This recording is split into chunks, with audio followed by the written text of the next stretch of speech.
Welcome to the Chronicle of July 22. Within hours, 2 attacks will bloody the Scandinavian kingdom and plunge an entire nation into horror. 3:26 p.m. An explosion tears through downtown Oslo, shattering the windows of government ministries and turning the political quarter into a war zone. Less than 2 hours later, a man disguised as a police officer lands on the island of Utøya, about 25 miles from the capital. On board, nearly 600 teenagers are attending the summer camp of the Workers' Youth League. They are between 13 and 22 years old. They came to debate, to laugh, to build the future. 77 people will never return home. The man who committed the unthinkable is named Anders Behring Breivik. 32 years old, Norwegian, right-wing extremist. He claims responsibility for his acts, justifies them, and turns his trial into a political platform. Who is Anders Behring Breivik? Born on February 13, 1979 in Oslo, he grew up in an affluent but divorced family. He frequented the capital's upscale neighborhoods and led an unremarkable life until the early 2000s. But behind this ordinary facade, an inner world was being constructed. Breivik spent hours on far-right internet forums.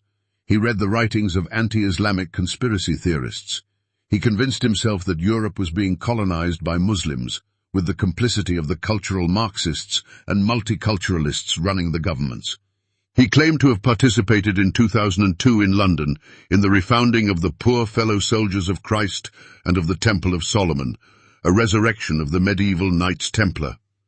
Investigators would never find any proof of this network's existence. But for Breivik, it was real. He was a Knights Templar on a crusade against the Islamization of Europe. In 2006, to save money for his operation, he terminated the lease on his apartment and moved back in with his mother. No one suspected a thing. For years he prepared his martyrdom. He read the manifestos of other terrorists, including that of Ted Kaczynski, the Unabomber. He trained on video games like Call of Duty, Modern Warfare 2, which he used as a shooting simulator. He wrote a 1,500-page manifesto, 2083, a European Declaration of Independence, which he would post online just before carrying out his attacks. Everything was calculated. Nothing was left to chance. Breivik's plan was twofold. First, strike the heart of power in Oslo, then eliminate the future leaders of the Labour Party on the island of Utøya. But for that, he needed weapons and explosives. In May 2009, he created a sole proprietorship called Breivik Geofarm, officially to grow vegetables, melons and tubers. The real reason was elsewhere. This farm allowed him to buy large quantities of fertilizer without arousing suspicion. He rented a farm in Åmot, eastern Norway. On May 4, 2011, he bought 6 tons of fertilizer, including 3 tons of ammonium nitrate, a key component for making explosives. Neighbors saw the sacks stored in his barn, but no one found it strange. For firearms, he proceeded legally. He obtained a license for a Ruger Mini 14 semi-automatic rifle in .223 caliber, claiming he wanted to hunt deer. He joined a sports shooting club in Oslo to justify buying a Glock pistol. Between November 2010 and January 2011, he attended 15 training sessions at the club. In January, his application was approved. He also ordered 10 30-round magazines for his rifle from the United States. Everything was in order. Everything was legal. No one saw the danger coming. Norwegian intelligence had actually spotted him. In March 2011, they noted he had bought chemicals in Poland, but the transaction was too small to warrant an investigation, a missed opportunity that would haunt investigators. July 22, 2011, 3:13 p.m. A surveillance camera films a white Volkswagen Crafter van driving into Grubbegata in the heart of Oslo's government district. On board, nearly 1 ton of homemade explosives made from fertilizer mixed with fuel, equivalent to the bomb used in the 2002 Bali bombings. The driver deliberately ignores a no-entry sign. He parks in front of the main entrance of the building, housing the offices of Prime Minister Jens Stoltenberg. At 3:17 p.m., he gets out of the vehicle, quickly checks the surroundings, and walks away toward a getaway car parked nearby. A witness finds him suspicious and notes the license plate number. 3:25 p.m. The explosion shatters the silence. 8 people are killed instantly. More than 200 are injured, a dozen seriously. The windows of government ministries shatter. The Prime Minister's office is devastated. Smoke rises above the city. Oslo is in shock. Miraculously, Stoltenberg is unharmed. He wasn't in his office at the time, but the damage is done. The political heart of Norway is bleeding. Police establish a security perimeter. More bombs are feared. Residents are asked to stay indoors, but the worst is yet to come. While Oslo tends to its wounds, a man wearing a police uniform heads west. He drives a Fiat Doblo, the getaway car spotted near the explosion site, 4:55 p.m.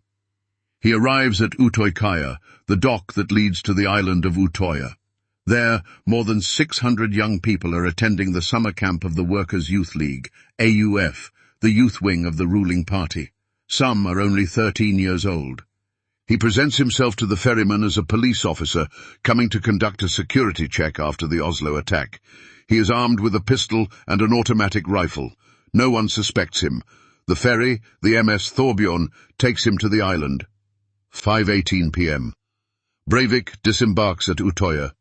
He first encounters young people taking photos. He tells them to move away, that everything is fine. Then he heads toward the main building, where most of the campers are gathered to discuss the Oslo attack. 5:22 p.m. The first shot is fired. What follows is a 90-minute manhunt. Breivik methodically walks the island, shooting at everything that moves. He sometimes calls young people to come closer as if to help them, then opens fire at point-blank range. Some throw themselves into the water trying to swim to safety. He shoots at them from the shore. Others hide in bushes, in toilets, under cabins. Panic is absolute. For 72 minutes, Breivik reigns supreme over the island. 72 minutes of absolute horror. He uses dum-dum bullets designed to disintegrate in the body and cause maximum internal damage. His magazines hold 30 rounds each. He planned everything. Adrian Prakon, a survivor, will recount how Breivik spared a 10-year-old boy who told him his father was already dead and he didn't want to die. A glimmer of humanity in the horror, or a calculated gesture to better savor his control. Meanwhile, emergency services struggle to respond. The first calls to police are made around 5:25 p.m., but intervention forces will take nearly an hour to arrive on the island. Aerial resources are unavailable.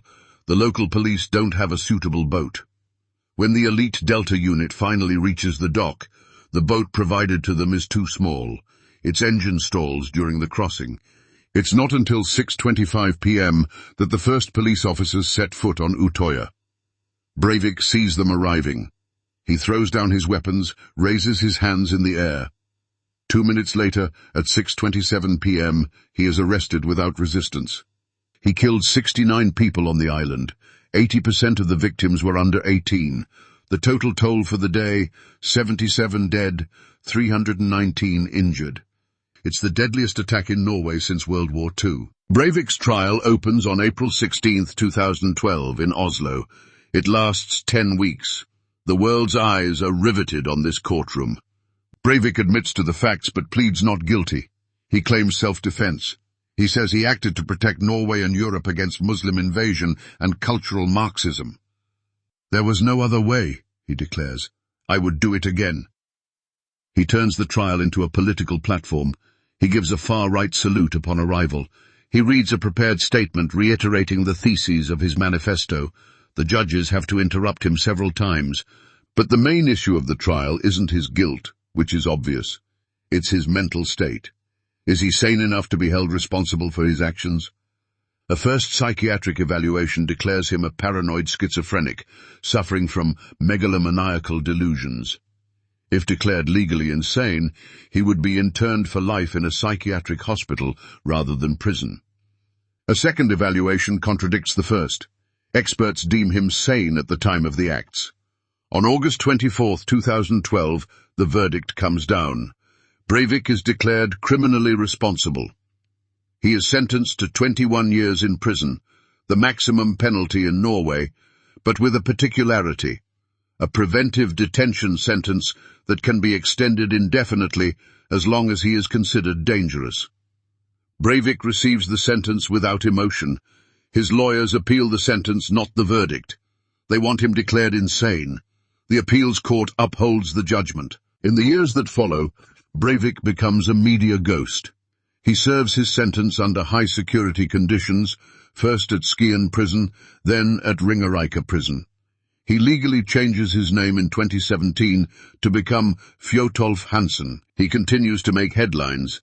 In 2016, he sues the Norwegian state for inhuman treatment, claiming his solitary confinement violates his rights. He wins in the first instance but loses on appeal. The European Court of Human Rights rejects his appeal in 2018. In 2022, his request for parole is rejected. The same in 2024. He will likely remain in prison until his death. But beyond the killer's fate, an entire nation tends to its wounds. The Gjørv report, published in August 2012, is damning for the authorities. It concludes that police could have prevented the attack and stopped Breivik earlier on Utøya. Prevention measures should have been in place. The national police chief resigns. Norway reacted with dignity that commanded respect. Prime Minister Stoltenberg promised more democracy, more openness. Thousands of Norwegians marched with roses, transforming mourning into an affirmation of their values. July 22nd remains etched in collective memory, a national scar that will never fully close. A reminder that even the most peaceful societies can be struck by the unspeakable. And somewhere in a high-security prison, a man waits. He regrets nothing. He would do it again, he says.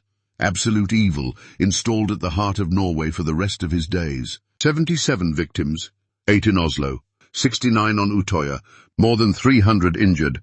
July 22nd remains the deadliest attack in Norway since 1945. Anders Behring Breivik, Fjotolf Hansen, is serving his sentence at Ringerike prison. Sources: CNN, BBC, Britannica, Gjørv report.